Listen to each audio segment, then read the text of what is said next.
সুপ্রিয় দর্শক, স্বাগত সবাইকে আমাদের প্রতি রাতের নিয়মিত টকশো। এই সময় আমি জহিরুল আলম আপনাদের সঙ্গে আছি। প্রিয় দর্শক, প্রধানমন্ত্রী শেখ হাসিনা আগামী 7 এপ্রিল 4 দিনের রাষ্ট্রীয় সফরে ভারতে যাচ্ছেন। ভারতীয় প্রধানমন্ত্রী নরেন্দ্র মোদীর আমন্ত্রণে ভারতীয় রাষ্ট্রপতি আলাদাভাবে প্রধানমন্ত্রীকে আমন্ত্রণ জানিয়েছেন রাষ্ট্রপতি ভবনে, সেখানে তার আতিথেয়তা গ্রহণ করার জন্য। এই সফরে 33টা চুক্তি এবং বা সমঝোতা স্মারক সই হবার কথা রয়েছে। সই হতে পারে নিরাপত্তা সহযোগিতা সহ একটি প্রতিরক্ষা চুক্তি বা সমঝোতা স্মারকও। আলোচনা হবে পদ্মা ব্যারাজ নির্মাণ, অভিন্ন নদীর পানি বন্টন এবং নদীর অববাহিকা ভিত্তিক পানি সম্পদ ব্যবস্থাপনা নিয়ে। সীমান্ত সুরক্ষার বিষয় থাকবে, ব্যবসা বাণিজ্যের বিষয় থাকবে, লাইন অফ ক্রেডিট নিয়েও আলোচনা হবে। প্রধানমন্ত্রী মহান মুক্তিযুদ্ধে যেসব ভারতীয় সেনা সদস্য শহীদ হয়েছেন তাদের মরণোত্তর মুক্তিযুদ্ধ সম্মাননা হিসেবে 7 জনের নিকটাত্মীয়ের হাতে তুলে দেবেন মুক্তিযুদ্ধ সম্মাননা পদক এবং সম্মাননা পত্র। একটি বড় ব্যবসায়ী প্রতিনিধি দল যাচ্ছে প্রধানমন্ত্রীর সঙ্গে এই সফরে। আমরা জানি যে 2010 সালে শেষ প্রধানমন্ত্রী শেখ হাসিনা ভারত সফর করেছিলেন রাষ্ট্রীয় আমন্ত্রণে। এর আগে 2015 সালে বাংলাদেশ সফর করেছেন নরেন্দ্র মোদী, 2011-তে মনমোহন সিং। আলাপ করব এসব বিষয় নিয়ে, এই সফরের তাৎপর্য নিয়ে। রয়েছেন 3 জন অতিথি, পরিচিত হব। রয়েছেন জনাব শাহাব এনাম খান, সহযোগী অধ্যাপক, জাহাঙ্গীরনগর ইউনিভার্সিটি আন্তর্জাতিক সম্পর্ক বিভাগ, স্বাগত আপনাকে। সাবেক রাষ্ট্রদূত এম শফিউল্লাহ এবং লেখক সাংবাদিক মাসুদা ভাট্টি, স্বাগত আপনাদের 3 জনকে। আমি আপনার কাছ থেকে শুরু করতে চাই। এই সফর নিয়ে অনেক আলোচনা, কয়েক দফা পিছিয়েছে, যৌক্তিক কারণেই পিছিয়েছে। এখন সফরটি শেষ পর্যন্ত হতে যাচ্ছে এবং অনেক আশা প্রত্যাশা যখন ভারত বাংলাদেশ 2 দেশের মধ্যে এই ধরনের বড় একটা সফর বিনিময় হয়। এর আগে নরেন্দ্র মোদী যখন এসেছেন, আমরা ল্যান্ড বাউন্ডারি এগ্রিমেন্ট রিজলভ হয়েছে, চুক্তি হয়েছে। একটা কমপ্লেক্স বর্ডার ডিসপিউট, দীর্ঘদিনে সেটা সমাধান হয়েছে। তারপরে তিস্তা হবে হবে করে হলো না। মনমোহন সিং যখন আসলেন, নরেন্দ্র মোদীর সময়ও একটা আশা ছিল, কিন্তু সেটা একটা ঝুলে আছে। এটা নিয়েও আলোচনা আছে। সব মিলিয়ে একটা এর সিগনিফিকেন্স আপনার কাছে কিভাবে ধরা দিচ্ছে যে প্রধানমন্ত্রী যাচ্ছেন 7 বছর পরে দিল্লিতে? ধন্যবাদ জাহির ভাই। আমাদের মাননীয় প্রধানমন্ত্রীর এই ভিজিটটা অত্যন্ত গুরুত্বপূর্ণ। আমি আন্তর্জাতিক সম্পর্কের শিক্ষক হিসেবে মনে করি যে এই ভিজিটটা আসলে গুডউইল ভিজিট, মানে খুব গুরুত্বপূর্ণ এই কারণে যে 7 বছর পরে যাচ্ছেন। আমাদের সাথে ভারতের সম্পর্কটা অত্যন্ত পুরনো এবং 71-এ আমাদের যে ভারতের সাথে সম্পর্কটা তৈরি হয়েছে যুদ্ধকে কেন্দ্র করে, স্বাধীনতাকে কেন্দ্র করে, সেটা আমাদের বিচ্যুত হওয়ার কোনো সম্ভাবনা নাই। ফলে এই সম্পর্কটাকে আমরা বন্ধুত্বের দিক থেকে দেখি, অর্থনৈতিক দিক থেকে দেখি। এখন আমাদের কন্টেম্পোরারি যে সিকিউরিটি সিচুয়েশন বাংলাদেশে, সেই পার্সপেক্টিভেও এই সম্পর্কটা আরও গুরুত্ব বহন করে, কারণ আমাদের চতুর্দিকে 3টে দিকেই তো ভারত। ফলে আমাদের প্রধানমন্ত্রীর এই 7 বছর পরে এই ভিজিটটাকে আমরা অর্থনৈতিক গুরুত্বের দিক থেকে এবং নিরাপত্তাগত দিক থেকে অত্যন্ত গুরুত্বপূর্ণ। আর তার উপরে যেটা থাকে সেটা হলো আমাদের যে একটা মানে কালচারাল রিলেশনশিপ আছে এবং সোশ্যাল রিলেশনশিপ আছে, সেই ডিনামিক্সটাকে এগিয়ে নিয়ে যাওয়ার জন্য প্রয়োজন। সুতরাং আমাদের কতটা আমরা কি পেলাম বা আমরা কি পাবো, এই হিসাব নিকাশের চেয়ে আসলে এই মুহূর্তে আমাদের এই বন্ধুত্বপূর্ণ সম্পর্কটাকে এগিয়ে নিয়ে যাওয়াটা বেশি জরুরি। ফলে এই ভিজিটটা থেকে আমাদের 3টা জিনিস আসলে দেখতে হবে, যে ফিউচার কোর্স অফ রিলেশনশিপটা কোন দিকে যাবে। আমরা কি এটাকে সম্পূর্ণ অর্থনৈতিকভাবে রেখে দেব? অর্থনৈতিকের সাথে আমরা নিরাপত্তার দিকটা, অর্থাৎ আমরা যেহেতু বন্ধুত্বপূর্ণ সম্পর্ক, আমাদের ইন্টারনাল সিকিউরিটি ডিনামিক্সটাকে আমরা আরেকটু স্ট্রং করার জন্য, আমি কিন্তু ডিফেন্স বলছি না, সিকিউরিটি বলছি, সিকিউরিটি রিলেশনশিপটাকে আরেকটু স্ট্রং করার জন্য এবং আমাদের যে ইন্টারন্যাশনাল রিলেশনসে বাংলাদেশের যে একটা গুরুত্ব এখন বেড়েছে। দেখেন, 71 সালের বাংলাদেশ, 80-র দশকের বাংলাদেশ, 90-র দশকের বাংলাদেশ এবং যদি আপনি 5 বছর আগেকারও বাংলাদেশ চিন্তা করেন, এক না কিন্তু। ফলে আমাদের যে এখন আন্তর্জাতিক সম্পর্কতে আমাদের যে অবস্থানটা তৈরি হয়েছে, সেই অবস্থানটাও মনে হয় এই ভিজিটের মাধ্যমে আরেকবার হয়তো রিঅ্যাসেসড হবে। সুতরাং বন্ধুত্ব, international relation, security, economics, politics সবই চলে আসবে। কিন্তু সবকিছুকে একটা প্যাকেজে যদি আমি দেখি, তাহলে ওই প্যাকেজটার নাম হবে গুডউইল।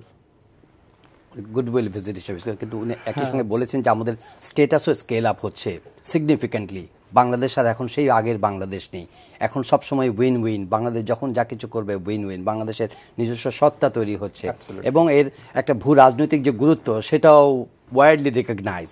সেই দেশের প্রধানমন্ত্রী শেখ হাসিনা দিল্লিতে যাচ্ছেন 7 বছর পরে, আপনার চোখে? Thank you. সে বাংলাদেশেও নেই, সে ভারতও নেই, কিন্তু এখন ভারত অনেক পরিবর্তন হয়েছে এবং পরিবর্তনটা অত্যন্ত চোখে পড়ার মতো পরিবর্তন ভারতে হয়েছে। ইদানিকাল যে 5টি রাষ্ট্রে যে অঙ্গরাজ্যে যে আপনার ভোটাভুটি হয়েছে, এ তো ভারতের কিন্তু একটু অনেকটা আমূল পরিবর্তনের দিকে যাচ্ছে বলে মনে হয়। নরেন্দ্র মোদী অনেক শক্তিশালী প্রধানমন্ত্রী ভারতের এখন বলতে হবে। আর বাংলাদেশের তো পরিবর্তন আমরা দেখছি, আমরা চোখে দেখছি বাংলাদেশের পরিবর্তনগুলো। তবে এখানে গডুল তো বটেই, কারণ এটা রক্তের আখরে আমাদের সংগ্রাম লেখা, আমাদের বন্ধুত্ব লেখা। তবে যেটা হয়, বন্ধুত্ব আছে, এইটাকে স্ট্রেংথেন করতে হবে। স্ট্রেংথেন করতে গেলে দুই পক্ষ থেকে এটা আসতে হবে, একদিক থেকে এটা হয় না। আর যে বন্ধুত্ব যেটা হয়েছিল 71-এ, কিন্তু সেটা একটা ফেজ ছিল। এরপর আসছে রিয়েল পলিটিক্স, মানে বাংলাদেশের স্বার্থ বাংলাদেশ দেখছে, ভারত তার নিজের স্বার্থ দেখছে। এটা ইন্টারন্যাশনাল রিলেশনসের বেসিক ব্যাপার। প্রতিটি দেশ তার নিজের স্বার্থকে করবে, রক্ষা করবে, প্লাস প্রমোট করবে, but not at the expense of the other country. সেই মিউচুয়াল বেনিফিট যেখানে হয়, সেই এই বন্ধুত্বের মধ্যেও দেখা যাচ্ছে যে বেশ কিছুদিন থেকে বাংলাদেশ এবং ভারতের মধ্যে কিছু ভুল বুঝাবুঝি সৃষ্টি হয়েছে এবং এটা বন্ধুত্ব থাকলে এটা হয় এবং আলোচনার মাধ্যমে সেটা কিন্তু সুরাহা হয়ে যায়। কিন্তু বিশেষ করে এটা ঐতিহাসিক কনটেক্সটটা হলো যে বাংলাদেশ 1975 সালের পর থেকে চায়নার থেকে অনেক অস্ত্র কিনেছে এবং সেই ধারাবাহিকতায় কিন্তু এখন চায়না বাংলাদেশের সবচেয়ে বড় অস্ত্র আপনার ট্রেনিং সাপ্লায়ার। এবং ইদানিংকালে যে বাংলাদেশের সাথে বাংলাদেশ 2টো সাবমেরিন নিয়েছে চায়না থেকে, এ নিয়ে ভারতের মধ্যে যথেষ্ট বুলবুল সৃষ্টি হয়েছে। বাংলাদেশ যে প্রথম তো কনভেনশনাল অস্ত্র কিন্তু এখন 2টো সাবমেরিনও কিনেছে। সুতরাং এ নিয়ে ভারতের প্রতিরক্ষা মন্ত্রী বাংলাদেশে আসছেন, এরপরে আসছেন পররাষ্ট্র সচিব, আর গত 2 দিন আগে আসছেন ভারতের প্রধান সেনাপতি, কারণ সেনাপ্রধান উনি আসছেন। কারণ যে নিরাপত্তা এবং যে সামরিক ক্ষেত্রে ভারত চাইছে যে একটা ব্যালেন্স যেন হয়। এই জন্য যে দেশ মুক্তিযুদ্ধের সময় আমাকে রক্ত দিয়ে সাহায্য করেছে, আর যে দেশ আমাকে আমার দেশ যেন না হতে পারে, আমার বিপক্ষে ছিল, তার সাথে আজকে আমার সবচেয়ে বেশি অস্ত্র কিনা হচ্ছে তার থেকে। এটা খুব স্বাভাবিক। এবং ভারতের পশ্চিম দিকে পাকিস্তান, সেটা অলরেডি চীনের সাথে মানে অত্যন্ত গাঢ় সম্পর্ক। এর মধ্যে এখন ভারত চাচ্ছে এই সামরিক ক্ষেত্রে যেন বাংলাদেশ সমঝোতা আসে এবং একটা ব্যালেন্সিং ফ্যাক্টর যেন আসতে পারে, সেটাই সফরের মধ্যে আমাদের প্রধানমন্ত্রীর সাথে এই আলাপটাই বেসিক্যালি হতে পারে এবং এটা একটা সুরাহা হবে বলে আমরা আশা করি, বন্ধুত্বপূর্ণ সুরাহাটা হবে। মাসুদ ভাট্টি, আমরা যত জানছি যে prime minister will be given outstanding hospitality. রাষ্ট্রপতি ভবনে ওনাকে খুব ভেরি ফিউ সরকার বা রাষ্ট্রপ্রধানকে ওখানে আমন্ত্রণ জানানো হয় থাকার জন্য। সাধারণত হোটেলে বা ওনাদের অন্য কোনো অতিথি গেস্ট হাউসে, রাষ্ট্রপতি ভবনে উনি থাকবেন এবং খুবই ব্যতিক্রমী একটা প্রোগ্রাম হতে যাচ্ছে যে মুক্তিযুদ্ধে যেসব ভারতীয় সেনা সদস্য আত্মদান করেছেন, আত্মত্যাগ করেছেন, তাদের পরিবারকেও একটা সম্মাননা পত্র তুলে দিতে যাচ্ছেন। আপনার দৃষ্টিতে এই সফর কেমন? ধন্যবাদ আপনাকে। আমি আসলে প্রথমেই কথা বলতে চাই এই সফরটি নিয়ে, যে প্রশ্নটি আপনি অধ্যাপককে করেছেন। এই সফরটি গুরুত্বপূর্ণ শুধুমাত্র ধরুন সামরিক কারণ বা সম্পর্কগত কারণ নয়। আমার মনে হয় বঙ্গবন্ধুর পরে, বঙ্গবন্ধু যখন দেশ স্বাধীন করে প্রথম ভারত সফরে যান, তখন ইন্দিরা গান্ধী এসে, একটু আগেই উনি আমাকে বলছিলেন যে ইন্দিরা গান্ধী এসে প্রোটোকল ভেঙে তাকে বলছেন আমি রিসিভ করবো। তাকে ছাতা নিয়ে মে মাসের গরমের মধ্যে দিল্লি এয়ারপোর্টে পালাম বিমানবন্দরে মানে তাকে স্বাগত জানান। আমার কেন জানে মনে হচ্ছে বা আমি বিশ্বাস করি বা বুঝতে পারছি যে 2017 সালে এসে আমরা আসলে আরেকটি জটিলতার ভেতরে এসে পড়েছি। শুধুমাত্র যে নিরাপত্তা ইস্যুতে তাই নয়, ধরুন আপনি অর্থনৈতিকভাবে বাংলাদেশের নতুন জন্ম হয়েছে, নতুনভাবে বাংলাদেশ আগাচ্ছে, নতুনভাবে বাংলাদেশ আরেকটি এরাতে পা রাখতে যাচ্ছে। আপনি বলছেন 7 বছর পরে শেখ হাসিনা যাচ্ছেন, এর আগে গিয়েছিলেন 2010 সালে। আমার কাছে মনে হয় এবার যে যাচ্ছেন এটা হচ্ছে পরবর্তী 7 বছরের ফাউন্ডেশন দেবার কি অ্যাচিভমেন্টটা পরবর্তী 7 বছরের জন্য আমরা সেটা ভোগ করতে পারবো, আমরা দেখতে পারবো যে পরবর্তী 7 বছরে বাংলাদেশ কোন জায়গায় ভারতের সাথে যাচ্ছে। সুতরাং এটি যেরকম আমাদের অতীত থেকে বেরিয়ে আসার একটা মাইল পয়েন্ট বা একটা জায়গা, আবার সামনে যাওয়ার একটি জায়গা। যে কথাটি অ্যাম্বাসেডর সাহেব বলেছেন যে চায়নাকে নিয়ে ভারতের একটি ডিসকমফোর্ট আছে, একটি অসুখের জায়গা আছে। সেটি আসলে শুরু হয়েছিল বাংলাদেশের সেনা শাসকের আমলে, বঙ্গবন্ধু হত্যার পরে। কারণ তখনই প্রথম চায়না বাংলাদেশকে স্বীকৃতি দেয় এবং তারপরে একটা গভীর সামরিক সম্পর্ক চায়নার সাথে মূলত গড়ে ওঠে।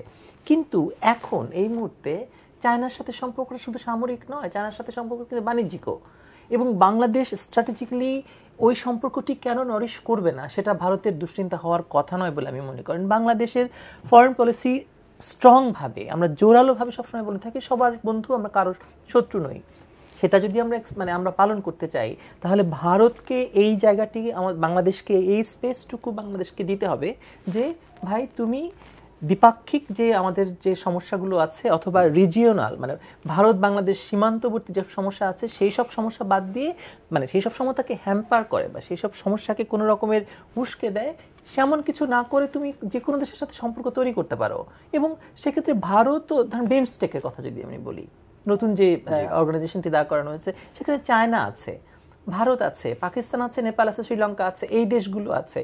সুতরাং সম্পর্কের যেখানে আমরা সম্পর্কটাকে যে কোনো দেশের সাথে, ভারতের সাথে ধরেন আজকে যদি আমেরিকার একটা সম্পর্ক তৈরি হয়, বাংলাদেশ অবশ্যই চিন্তা করবে যে এখানে তার স্বার্থ কোথায় ক্ষুণ্ণ হচ্ছে কিনা, কোনোভাবে ভারতের সাথে আমেরিকার টানা পড়ে নিয়ে বাংলাদেশকে কোথাও স্কেপগোট করা হচ্ছে কিনা। ভারত সেটি দেখার জায়গা রয়ে গেছে, যেহেতু রয়ে গেছে। এবং এখনকার স্বচ্ছতা বা এখনকার যে কূটনীতি আসলে খুব খুব খোলামেলা এবং খুব ঘোলাটে কিছু নয়। কোল্ড ওয়ারের যুগ পার হয়ে আসছি আমরা, নতুন যুগে আমরা বসবাস করছি। আবার এখনকার কূটনীতি খুব কঠিনও, কারণ সবকিছু বাণিজ্য নির্ভর হয়ে গেছে। কিন্তু ভারতের সাথে আমাদের সম্পর্কটা শুধুমাত্র বাণিজ্যের নয়। অধ্যাপক বলেছেন আমাদের যে ভারতের সাথে সম্পর্কটি সামাজিক, সাংস্কৃতিক এবং ঐতিহাসিক। সুতরাং অনেকগুলো প্রপঞ্চ বা ফেনোমেনা এখানে খুবই এই দুই সম্পর্কের মধ্যে জড়িত। আমি মনে করি আগামী 7 বছরের জন্য প্রধানমন্ত্রী ওই জায়গাটিতে দাঁড়িয়ে সমানে সমানে কোনো বিগ ব্রাদার সুলভ বা কোনো হীনমন্যতা বোধ নিয়ে নয়, এক পক্ষ বিগ ব্রাদার এক পক্ষ ছোট ভাই সেরকম কিছু নয়, সমানে সমানে দুই প্রধানমন্ত্রী একটি আগামী এরাতে বা আগামী সময়ে আমরা কিভাবে দুই দেশের সম্পর্ক টিকিয়ে রেখে দুই দেশই অর্থনৈতিকভাবে এগিয়ে যেতে পারবো। কারণ অর্থনৈতিকভাবে এগিয়ে না যেতে পারলে এখানে জঙ্গিবাদ মাথা চাড়া দেবে, এখানে দারিদ্র্যের কারণে নানা রকম অন্যান্য সমস্যা তৈরি হবে। সুতরাং এই জায়গাগুলো বোধহয় মিটিগেট করতে পারবে। অ্যাম্বাসেডর শফিউল্লাহ, প্রথমেই স্ট্র্যাটেজিক ইস্যু যে ডিফেন্স ইন্টারেস্টের দিকে গেছেন এবং কি কারণ সেটা একটা কনটেক্সট বর্ণনা করেছেন। আপনার এটাকে তো আছেই, এর বাইরে আর কি এক্সপেকটেশন আপনার ইম্পর্টেন্স পাচ্ছে আপনার দৃষ্টিতে এই সফরে? আমার কাছে মনে হয় যে যেহেতু মাল্টিফ্যাসেটেড ভিজিট, মাল্টিফ্যাসেটেডে আমি ব্যক্তিগতভাবে মনে করি বা আমি যেটা পত্রপত্রিকাতে দেখলাম বা কথাবার্তা বলে যেটা মনে হচ্ছে, দেখেন একটু আপনি ইন্টারভিউ করে আপনি রাইটলি বলেছেন যে মাল্টিফ্যাসেটেড। এখানে আমাদের ফরেন মিনিস্টার আজকে একটা কার্টেন রেজার দিয়েছেন। উনি বলেছেন যে দুদেশের বৈঠকে যেসব বিষয়গুলো আলাপ হবে তার মধ্যে বলেছেন যে বাণিজ্য সম্প্রসারণ, বিনিয়োগ বৃদ্ধি, বিদ্যুৎ জ্বালানি খাতে সহযোগিতা, আন্তঃসংযোগ তথা কানেক্টিভিটি, উপ-আঞ্চলিক সহযোগিতা, জনযোগাযোগ, ব্যারাজ নির্মাণ, অভিনব নদীর পানি বন্টন, তারপরে সীমান্ত সুরক্ষা, নিরাপত্তা সহযোগিতা, মাদক চোরাচালান, মানব পাচার, অনেকগুলোর মধ্যে এইগুলো আছে। রাইট, সে কারণে বললাম যে আমি সবকটাকে একসাথে করে একটা কথা বললাম যে গুডউইল ভিজিট। কারণ যেটা হয় যে আমার কাছে মনে হয় যে আমাদের সম্পর্কটা যেহেতু মাল্টিফ্যাসেটেড এন্ড কমপ্লিকেটেড, ইন্টারন্যাশনাল রিলেশনসে এত মাল্টি ডিমেনশনাল, যে একটা ভিজিটে আসলে এতগুলি প্যাকেজ নিয়ে ডিল করলে আসলে ডেলিভার করাটাও খুব ডিফিকাল্ট হয়, এবং প্রত্যেকবার যেহেতু স্যার নিজে প্র্যাকটিশনার, আমার মনে হয় স্যার এটা আমার চেয়ে আরো ভালো বুঝবেন, কারণ আই এগ্রি, মানে উইশ লিস্টের অভাব নাই এবং আপনার টিক বক্সেরও অভাব নাই, কিন্তু প্র্যাকটিক্যালি ইটস সাধুবাদ জানাই যে এতগুলি জিনিস একসাথে হচ্ছে। বাট ব্যক্তিগত আমি মনে করি যে একটা অ্যাকশন প্ল্যান থাকা উচিত। অ্যাকশন প্ল্যানে আমার প্রায়োরিটিটা কি থাকবে? প্রথম জিনিস যেটা থাকে সেটা হলো যে ইকোনমিক্স, অর্থাৎ যে আমাদের বাংলাদেশের মেইন প্রায়োরিটি, বাংলাদেশের সাথে চায়নার যে সম্পর্কটা, ভারতের যে জিনিসটা বোঝা খুব জরুরি সেটা হলো অর্থনীতি। আমরা ডিফেন্স প্রকিউরমেন্ট শুধু চায়না থেকে করি না, ডিফেন্স প্রকিউরমেন্টটা রাশিয়া থেকেও করি, বহু জায়গা থেকেই করি, মাল্টি ইউরোপের অনেকগুলো দেশ থেকে করা হয়। ফলে আমাদের যে রিলেশনশিপটা ইকোনমিক্স, এবং আমাদের সাথে ভারতের রিলেশনশিপটাও ইকোনমিক্স। এখন ইকোনমিক্সের জায়গা থেকে আমাদের মেইন যে জিনিসটা, যেটা কানেক্টিভিটি, আমরা কানেক্টিভিটি অনেকটা সময় ধরে বলে আসছি, কিন্তু ইন প্র্যাকটিস পেন অ্যান্ড পেপারে সবকিছু আছে, কিন্তু ইন প্র্যাকটিস ইনফ্রাস্ট্রাকচার নাই। বাংলাদেশের যেরকম ইনক্যাপাবিলিটি আছে, ভারতের ব্যুরোক্রেটিক ইনক্যাপাবিলিটিটা আছে। ফলে এটা একটা সলিউশন হওয়া দরকার। নন ট্যারিফ ব্যারিয়ার, যেটা আমাদের মাননীয় বাণিজ্য মন্ত্রী, আমি তখন ভারতে বাংলাদেশ ইন্ডিয়া নিরাপত্তা ডায়ালগে ছিলাম, ঠিক তখনই উনি ফ্রাস্ট্রেটেড ভাবে পত্রিকায় বললেন যে জুটের উপরে অ্যান্টি ডাম্পিং দেওয়া হয়েছে। এখন জুট 40 বছর ধরে মানে আমরা অ্যাক্সেসটা পেয়ে এসেছিলাম, এবং সেই জুটের উপরে যদি অ্যান্টি ডাম্পিং আসে, এটা একটু ফ্রাস্ট্রেশনের কথা আছে। কিন্তু যেটা আপনি বিমস্টেকের কথা বললেন, BIMSTEC it's now 20 years old baby, মানে এখন বড় হয়ে গেছে, বাট বিমস্টেক প্র্যাকটিক্যালি কতটুকু গিয়েছে? এখন বিমস্টেকের মেইন চালিকা শক্তি কিন্তু ভারত, মানে মেইন, মানে ভারত এবং চায়না, মানে এবং উনি রিজিওনাল কোঅপারেশনের কথা বলছি। আমার বিসিআইএম আছে, বিসিআইএম, এবং এইগুলিকে কানেক্টিভিটিটাকে পুশ করতে গেলে ভারত বাংলাদেশ ক্যাটালিস্ট, এবং এটা আমার মনে হয় যে প্রধানমন্ত্রীর সফরের মাধ্যমে এই জায়গাটাতে একটা বড় ব্রেক থ্রু আসবে, যে নন ট্যারিফ ব্যারিয়ার্স গুলিকে আমাকে যেভাবে হোক মানে মিটিগেট করতেই হবে। এখানে পলিটিক্যাল ইয়েতে মানে কমিটমেন্টে কিন্তু অভাব নেই জাহির ভাই, যে কারণে আপনার সবকিছুই এসছে, কিন্তু ব্যুরোক্রেসি সেটাকে ট্রান্সলেট করতে পারে কিনা সেটা আমার ধারণা নরেন্দ্র মোদী এবং আমাদের মাননীয় প্রধানমন্ত্রী এখানে একটা ব্রেক থ্রু করবেন। দ্বিতীয় যে বিষয়টা থাকে সেটা হলো যে আমার পানি। এখন আমার কিন্তু Teesta is not the only water, please remember that. আমার আরো 50টা পানি আছে, ফলে একটা ইন্টিগ্রেটেড ওয়াটার ম্যানেজমেন্ট আমাদেরকে যেতেই হবে। ফলে একটা পানি আমার জরুরি, কিন্তু বাকিগুলিও লাগবে, সুতরাং সেটার জন্য আমাকে একটা কম্প্রিহেন্সিভ ডায়ালগে যেতে হবে। সুতরাং সেটার একটা জায়গা তৈরি হয়তো এবার হবে। এবং যেটা বললেন প্রাইভেট সেক্টরের প্রচুর ইস্যুস আছে, সেই ইস্যুসগুলি ডিল করতে হবে। সেই ইস্যুসগুলির মধ্যে কি কি আছে? অবভিয়াসলি ট্রেড ফ্যাসিলিটেশন আছে, ভিসা ফ্যাসিলিটেশন আছে, কানেক্টিভিটি ফ্যাসিলিটেশন আছে, এই বিষয়গুলি এবার চলে আসবে। ডিজাস্টার ম্যানেজমেন্ট, ডিজাস্টার শুধু বাংলাদেশের ক্ষেত্রে হয় না, ফলে বাংলাদেশের ওয়াটার ক্লগিং হলে, বাংলাদেশের সিলটেশন হলে সেটা ভারতেরও প্রবলেম হবে। সেটা ভারত এতদিনে বুঝতে পেরেছে। যেমন আমরা এলবিএটা নিয়ে যেটা স্যারের আমি অনেকদিন গল্প করছি, অ্যাড করতে পারি, ভারতীয় বন্ধুদের সাথে ভারতীয় বিশেষজ্ঞ যারা আছেন, নদী নিয়ে কাজ করেন, অথবা ইভেন নদী নিয়ে তো একটা রাজনীতিও চলে এই সাবকন্টিনেন্টে, সেই রাজনীতি নিয়ে যারা কাজ করেন তারা বারবার একটি কথা বলেন যে ভারতে আন্তঃনদী সংযোগ প্রকল্প নিয়ে ভারতের ভেতরে বহু রকমের বিরোধিতা আছে, এবং এক রাজ্যের সঙ্গে আরেক রাজ্যের এটা নিয়ে গন্ডগোল, যুদ্ধাবস্থা তৈরি হয়ে যাচ্ছে, এরকম পরিস্থিতি আছে। সুতরাং ভারতের এই মুহূর্তে যে একটি আন্ডার কারেন্ট বা একটি কারেন্ট খুবই মানে সচেতন ভাবে নদী নিয়ে কাজ করছে, তারা বলতে চাইছে যে দেখুন, বাংলাদেশকে বাদ দিয়ে বা বাংলাদেশকে নদী পানি দিয়ে ডিপ্রাইভ করে আমরা কোথাও যেতে পারবো না।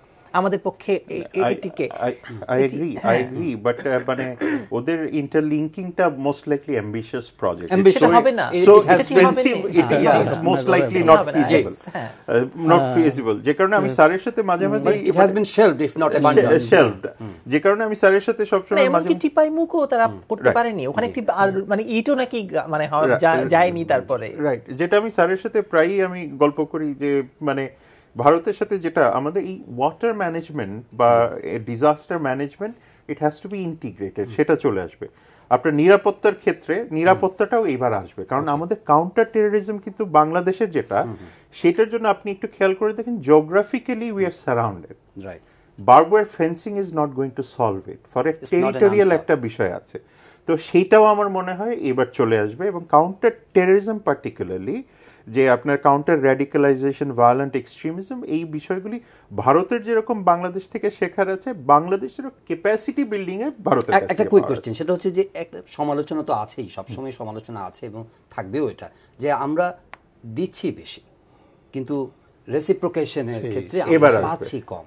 এবার কি আমরা এই প্রশ্নটা যদি ভারতীয় কারো কাছে জিজ্ঞেস করেন, সেটা ধরো আমি বলি, আমি বলতে চাই সেটি হচ্ছে এই প্রশ্নটা যদি ভারতীয়দের কাছে জিজ্ঞেস করা হয়, আমরা দিচ্ছি বেশি। আমার মনে হয় ওই রিয়ালাইজেশনটা এখন চেঞ্জ হচ্ছে। That is on record, that is on record. আপনি দেখেন 1965 ওয়ারের পরে যত আউটলেট ছিল between East Pakistan and India সব বন্ধ হয়ে গেছিল, তাই না?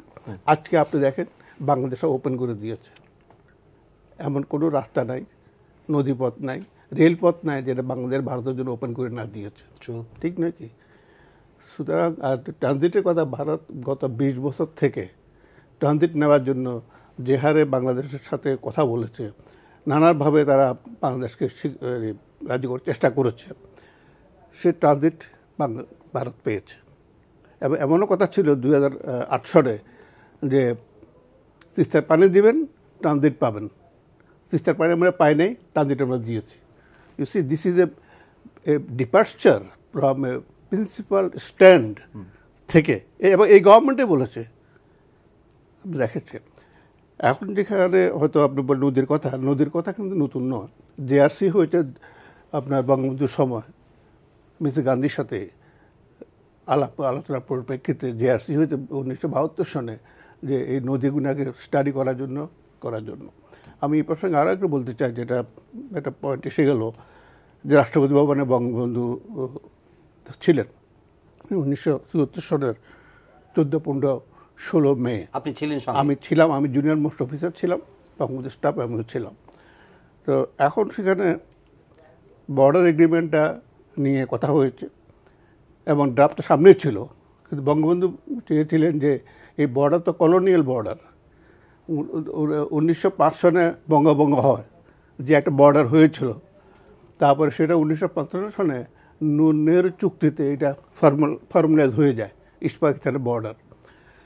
এরপরে বাংলাদেশ মুক্তিযুদ্ধ হলো, বঙ্গবন্ধু চেয়েছিলেন যে এটা তো একটা colonial inheritance of the border, যেভাবে বর্ডার করা হয়েছে রেড ক্লিফ, তো অ্যাডজাস্টমেন্ট কিছু করা যায় কিনা, কিন্তু ভারত রাজি হয়নি, 1-to-1 রাজি হয়নি।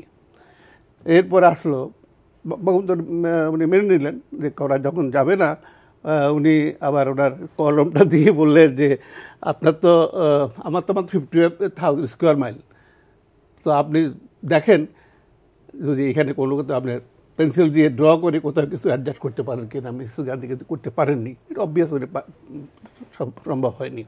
তখন একটা ফারাক্কার ভাগের কথা। বঙ্গবন্ধু আপনি আত্মজীবনী পড়লে দেখবেন বাংলাদেশের কোনো গ্রাম যা উনি ভিজিট করেন না তেমন নয়। উনি জানেন ফারাক্কা ব্যারেজ চালু করলে বাংলাদেশের ক্ষতি কী হবে, উনি কোন অবস্থাতে উনি রাজি হননি। তখন এই হিমালয়া ছুটে উনি ছিলেন সেখানে, ভারতের তৎকালীন প্রবীণ রাজনীতিবিদ আলী আহমেদ উনি আসলেন, এরপর জগজীবন রাম আসলেন, তারপরে মিসেস গান্ধীর সঙ্গে নিজে আসলেন ওনাকে বুঝাবার জন্য। প্রতিরক্ষা মন্ত্রী ছিলেন জগজীবন রাম? হ্যাঁ, না, উনি তো ওয়াটার মন্ত্রী ছিলেন তখন। ফখরুদ্দিন আলী আহমদ পরে প্রেসিডেন্ট ভারতের সিনিয়র মোস্ট লিডার আসছেন কনভিন্স করার জন্য।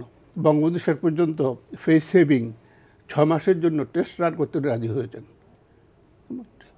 তো এখন অনেক কিছু বলা যায়, যেটা হলো যে মুক্তিযুদ্ধের সময় যেটা ছিল, আর যে এরপর বাস্তবতা, দুদেশের যে বাস্তবতা নিরিখেই এটা হয়েছে। এখন যেটা একটা প্রশ্ন আসছে, নদী তো অনেক বাউন্ডারি নদী আছে, কিন্তু তিস্তাটা আমাদের এই যে মাস ফর বাংলাদেশ, কারণ তিস্তাটা ভারতের সামনে নিয়ে আসছে। 2011 সালে এটা সাইন করার কথা ছিল ঢাকায়, সুতরাং এটা হয়নি। তখন বলা হয়েছিল মমতা কথা, এরপরে সেই যুগ চলে গেছে। 2016 সালে ইলেকশন হয়ে গেছে, মোদি মোস্ট পাওয়ারফুল ম্যান নাও। সুতরাং এটা বাংলাদেশের একটাই এজেন্ডা, আমি বলবো যে অনেকগুলো এজেন্ডা আছে, গুডউইল লিস্ট অনেক আছে, কিন্তু তিস্তা বাংলাদেশের 1 নম্বর এজেন্ডা। এটা কিছুটা সুরাহা হওয়া বাঞ্ছনীয়, দেশের বন্ধুত্বের জন্য বাঞ্ছনীয় বলে আমি মনে করি। মাসুদা ভাট্টি, এখানে এই আলোচনা পত্রপত্রিকাতে আসছে, অনেক উত্তেজনাও আছে, রাজনৈতিক বক্তব্য আসছে। বিশেষ করে আজকে পররাষ্ট্রমন্ত্রীও বলেছেন যে প্রতিরক্ষা ক্ষেত্রে একটা সহযোগিতা হতে পারে, সেটা এগ্রিমেন্ট হবে নাকি MOU হবে, ওটা হলে পরে আপনারা জানবেন। এ সংক্রান্ত আসলে বিস্তারিত জানা যায়নি, কিন্তু যখনই এই প্রসঙ্গ আসে তখন এক ধরনের কি বলে যে অজানা আলোচনা শুরু হয়ে যায় যে ডিফেন্স চুক্তির নামে কি হচ্ছে না হচ্ছে, এটা কার স্বার্থ রক্ষা করবে, আমরা ভালনারেবল হয়ে যাচ্ছে কিনা, ভারতকে আমরা কিছু গিভিং আউট করছি কিনা। আপনার মনে কি আসছে যখন এই ডিফেন্স এগ্রিমেন্টের প্রসঙ্গ? গত দুদিন আগে স্থানীয় গুলশানের একটি হোটেলে একটি গোল টেবিলের আয়োজন হয়েছিল। সেখানে যে মূল ধারণাপত্রটি পড়া হয়েছিল, সেখানে খুব স্পষ্ট করে একটি কথা বলা হয়েছে, যেটি যে বাংলাদেশের সঙ্গে ভারতের সেনাবাহিনীর বা বাংলাদেশের সেনাবাহিনীর একটি যৌথ কার্যক্রম ইতোমধ্যেই চলছে, যে কার্যক্রমের আওতায় ডিজাস্টার ম্যানেজমেন্ট রয়েছে চিকিৎসা রয়েছে, জয়েন্ট এক্সারসাইজ এবং আরো অনেকগুলো ব্যাপার রয়েছে। আমার কথা হচ্ছে বা আমার প্রশ্ন হচ্ছে যে এই নতুন যে প্রতিরক্ষা চুক্তি বা স্মারকের কথা বলছে, আমি আসলে চুক্তি বলবো না, কারণ এখন আমরা জানি না, বারবার বলা হচ্ছে সমঝোতা স্মারক। যে কয়েকটি ক্লজ দেখেছি আমরা, যে কয়েকটি ক্লজ অলরেডি পত্রপত্রিকায় চলে এসছে, তার ভিতরে এমন নতুন কিছু নেই যে এটাতে নতুন কিছু। ভারত এ কথাও বলছে না যে তুমি আমাদের জোটে আসো, কোনো প্রতিরক্ষা জোট নয়। হ্যাঁ, বাংলাদেশ ধরুন কিছুদিন আগে সৌদি আরবের যখন সৈন্য পাঠালো সিরিয়ার জন্য, সৈন্য পাঠানোর জন্য একটা চুক্তির মতই করেছিল মনে হয়, যে জোট হয়েছিল, বাংলাদেশ সিগনেটারি।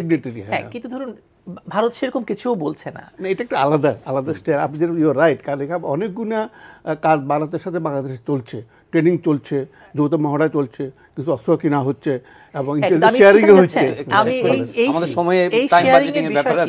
এই শেয়ারিং এর বিষয়টি যদি এখন কাগজে কলমে হয়, ধরুন আমরা এখন জানি যে ধরুন 100 সেনাবাহিনীর সদস্যকে ভারত চিকিৎসা দিচ্ছে, কিন্তু 200-র ক্ষেত্রে 300-র ক্ষেত্রে বা বড় কোনো ধরুন একটা ডিজাস্টার হলো, সেই ডিজাস্টার ম্যানেজমেন্টের ক্ষেত্রে বা রিলিফ ওয়ার্কের ক্ষেত্রে কিভাবে দুদেশ একসাথে কাজ করবে, যদি কোনো একটি ধরনের স্কেমা বা কোনো একটি ফ্রেমওয়ার্ক না থাকে।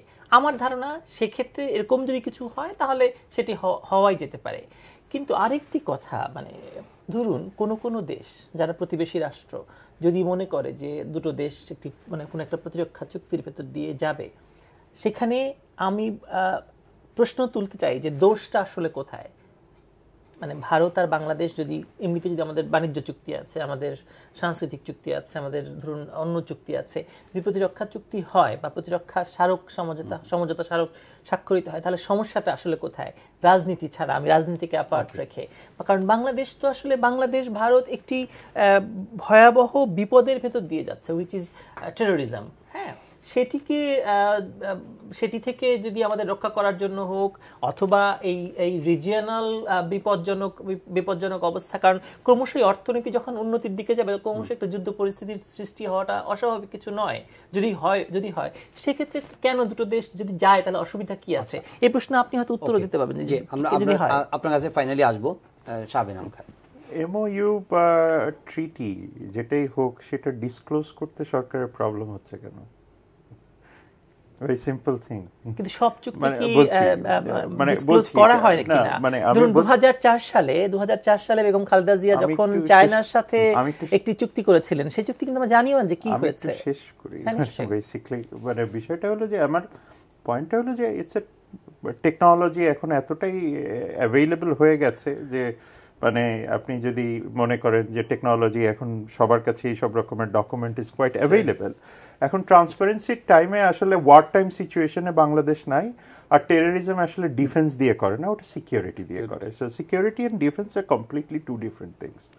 আর যেটা হয় যে বাংলাদেশে যে কারণে প্রথমে বললাম যে বাংলাদেশ ইন্টারন্যাশনাল রিলেশনসে এখন ইন্টারন্যাশনাল পলিটিক্সের একটা পার্ট, জিও পলিটিক্স। সুতরাং বাংলাদেশের ডিফেন্স এগ্রিমেন্ট বা MOU শুধু বাংলাদেশকে কেন্দ্র করে না, আরো অনেকগুলি কমপ্লিকেটেড ইস্যুস এটার সাথে আছে। ফলে যে কারণে আমরা একটা MOU ডিফেন্স কেন্দ্রিক, এটা শুধুমাত্র বাংলাদেশ ভারতকে কেন্দ্র করে চিন্তা করলে হবে না। এখানে চীনের ব্যাপার আছে, মার্কিন যুক্তরাষ্ট্রের ব্যাপার আছে, আরো অনেকগুলি জিও পলিটিক্যাল কমপ্লিকেশনস আছে, যে কারণে এটাকে আমরা বলি রিয়েল পলিটিক। কারণ ইন্টারন্যাশনাল পলিটিক্সে এভরিথিং ইজ অ্যানার্কিক, অ্যানার্কিক সিস্টেমে আমরা কতটুকু। আমাদের দেশের বর্তমানে যে পরিস্থিতিটা আছে, এতে আমরা যেটা বলছি বা আমরা বলতে আমি যে জিনিসটা বলছি, এমওইউ করি বা এগ্রিমেন্ট করি, সেটা গভর্নমেন্টের তার নিজস্ব বিচক্ষণতায় যেটা প্রয়োজন সে সেটাই করবে, এটা এই বিষয়ে কোনো দ্বিমত নাই।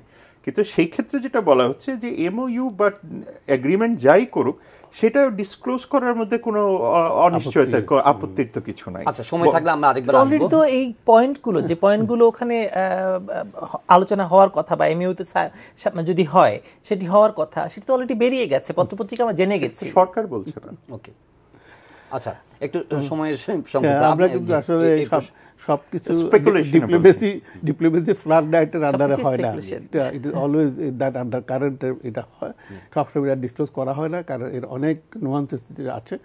তো এখন যেটা বাংলাদেশের এই মুহূর্তে ডিফেন্স চুক্তি করার নিড, এটা একটা আর্গুমেন্ট যেটা উনি বলছিলেন যে আপনি 2002 তে যখন চায়না করা হয় সেটা তো আপনি জানার চেষ্টা করেননি, বা সেই প্রশ্নটি আপনি এত বছর তুলেন, এখন আপনি এটা আর্গুমেন্ট, এখন সময়টা আলাদা, সময় চেঞ্জ হয়ে গেছে, আমরা যে কারণে বললাম যে 5 বছর আগে বা 7 বছর আগে আলাদা। এখন যেটা হয়েছে এটা সম্বন্ধে অ্যাকচুয়ালি আমরা জানি না কি হবে, এবং মাননীয় প্রধানমন্ত্রী ভিজিটে হলে জানবেন এটা বলা হয়। হ্যাঁ, এটা অনেক কিছু আছে যেটা আমি আবারও বলি, diplomacy is not done under flood light. এটা অনেক নেগোসিয়েশন হয়, অনেক আন্ডার কারেন্টের ভিতরে থাকে, দুই পক্ষ আগে একটা সমঝোতা পৌঁছে, তখন গিয়ে আপনি চুক্তিটা হয়, তাই না? সুতরাং এই ব্যাপারে অগ্রিম বলার কিছু নাই, এবং আমরা কেউ এক্সপার্ট নেই ব্যাপারে। আমাদের ডিফেন্স কমান্ডার যারা আছেন ওনারা জানেন, মাননীয় প্রধানমন্ত্রী জানেন, defence minister and prime minister, কি হবে না হবে ব্যাপারে।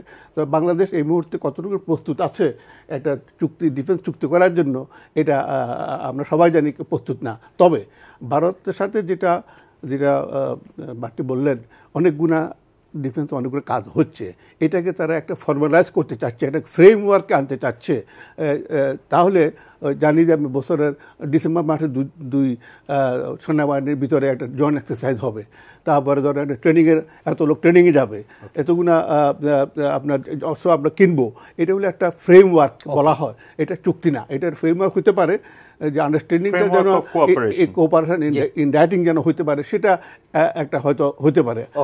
ওকে, মাসুদ ভাটি, আপনার শেষ 1 মিনিটের মধ্যে সব মিলিয়ে আমরা অনেক আলোচনা করলাম, আপনার প্রত্যাশার জায়গাটা। আমার কাছে মনে হয় মানে rising above defence, Bharat Bangladesh সম্পর্কটাকে, ভারত বাংলাদেশ খুব একটা একই সঙ্গে ভারত বাংলাদেশ সম্পর্ক ব্যতিক্রম সম্পর্ক, আবার একটা নরমাল সম্পর্ক। ধরুন মেক্সিকো এন্ড আমেরিকার সাথে সম্পর্ককে যেভাবে দেখা হয়, ভারত বাংলাদেশ সম্পর্ক আমরা সেভাবে দেখবো না। সুতরাং আমি মনে করি এখানে বন্ধুত্ব হচ্ছে, ডোনাল্ড ট্রাম্প কিন্তু অবশ্য ফলো করছে, কিন্তু এখন মেক্সিকোতে ফেন্স দেওয়ার ভাবছে, মূল জায়গা হচ্ছে সহযোগিতা এবং বন্ধুত্ব।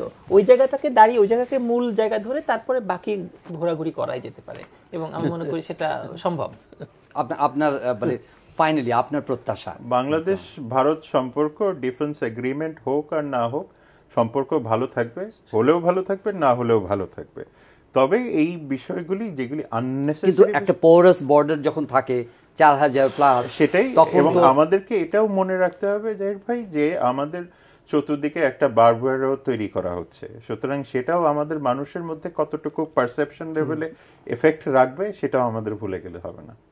ওকে, মানুষ দেখবে 7 বছর পরে যে স্টেট ভিজিটটা হচ্ছে, শেখ হাসিনা বাংলাদেশের জন্য কে নিয়ে আসবে, পানির সমস্যা কতটুকু হলো, এটাই বেড কনসার্ন, এবং এটার উপর নির্ভর করবে শেখ হাসিনা আওয়ামী লীগের 2 বছরের পলিটিক্স।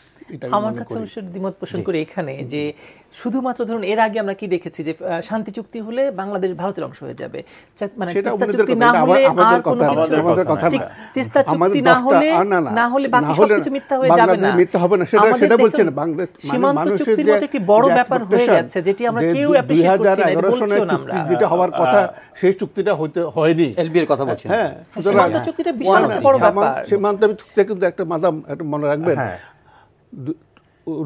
1974 সালের ডিসেম্বর মাসে উইন্টার সেশনে আমরা রেটিফাই করেছি, সেটা আমরা 40 বছর পরে করেছি। ওটা চ্যারিটি হয়নি, সেটা চ্যারিটি না। এবং ইভেন আমাদের সমুদ্র সীমানা ভুলবেন না, একটা রেজলিউশন হয়েছে, সমুদ্র সীমানাটা কিন্তু আমরা ভারতের থেকে পাই নাই, আমরা পেয়েছি ইন্টারন্যাশনাল আর্বিট্রেশন কোর্টের মাধ্যমে আমরা সমুদ্র পেয়েছি, আবার ভারত থেকে আমরা পাইনি। এটা বুঝতে হবে, কারণ যে চুক্তি 2011 সালে হওয়ার কথা ছিল, টেবিলের উপর করা ছিল, সেই চুক্তি আজকে 2007 সনে হবে না, অন্য চুক্তিগুলো সবে হবে। এবং আরো যে আমি যেটা বলতে চাচ্ছি, আজকে যতগুলো চুক্তি হয়েছে ভারতের সাথে, দুই দেশের বেনিফিশিয়ারি, এটা নো ডাউট অ্যাবাউট ইট। তবে প্রত্যেকটার পিছনে ভারতের ইনিশিয়েটিভ ছিল। ভারত নিজে প্রস্তাব করেছে, বাংলাদেশ এটা সমর্থন করে গেছে, কাজ করেছে। বাংলাদেশ একটা ইনিশিয়েটিভ হলো তিস্তা। আমার 50টা নদী একসাথে করতে পারবো না, আমার একটা নদীকে আমি এটা বাংলাদেশের লোকে চাই। কিন্তু এটা অ্যাম্বাসাডার শফিউল্লাহ, আজকে আসলে সময় নিয়ে আরো লম্বা আলাপ করতে পারলে ভালো হতো। ধন্যবাদ মাসুদা ভাট্টি, অ্যাম্বাসাডার শফিউল্লাহ এবং শাহজাহান খান। ধন্যবাদ। দর্শক, আজকে অনুষ্ঠান এখানে শেষ করছি। আমরা নিশ্চয়ই তাকিয়ে রয়েছি প্রধানমন্ত্রী ভারত সফরের দিকে এবং এর সফরের তাৎপর্য নিয়ে সামনে আরও আলোচনা হবে এবং এর আউটকাম নিয়ে আরও আলোচনা হবে, সে আশা রেখে আজকের অনুষ্ঠান এখানে শেষ করছি। সবাই ভালো থাকবেন, দেখা হবে আবারও পরের অনুষ্ঠানে।